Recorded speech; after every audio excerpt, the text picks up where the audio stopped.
I decided to use Kirkhope as a composer because when I was much younger, let's say, I was playing games such as Banjo-Kazooie, Donkey Kong 64. So for me, Grant was an idol, was one of my best composers along with Koji Kondo at Nintendo. So I said, one day I totally want to make a game with this composer. So I did.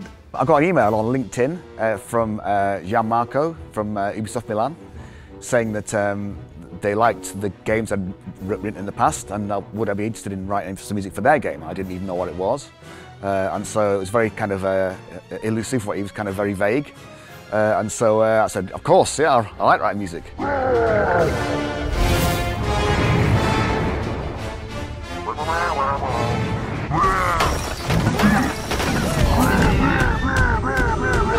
Like Davide Soliani here might say to me, it's a lava level. And that's it, and you kind of have got to think about how to write the music. You don't really, there's nothing to write to. You can see some artwork. So this game, there's probably like 2.5 hours of music and lots of themes.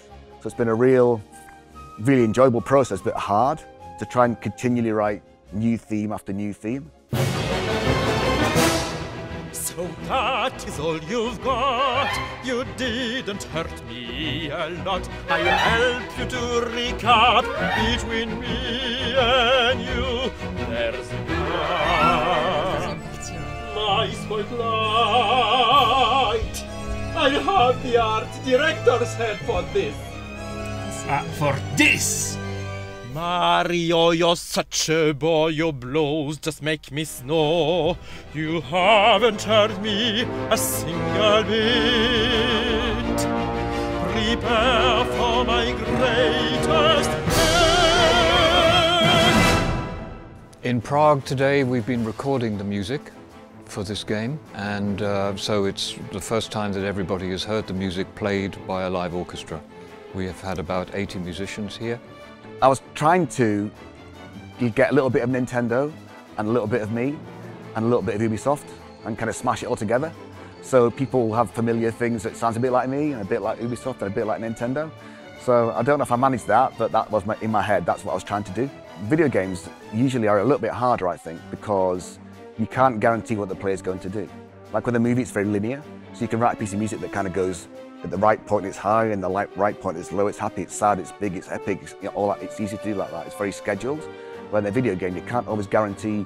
Some players are very good and do things very quick, some players are very bad and do things very slow. So you have to try and make sure you find a middle ground with the music to make sure it suits the good player and the bad player. And you get as a good a mood as possible. Well, the music's been pretty varied. It always is in a video game. You get a lot of these fight scenes, so obviously that's very heavy, dramatic music with every playing.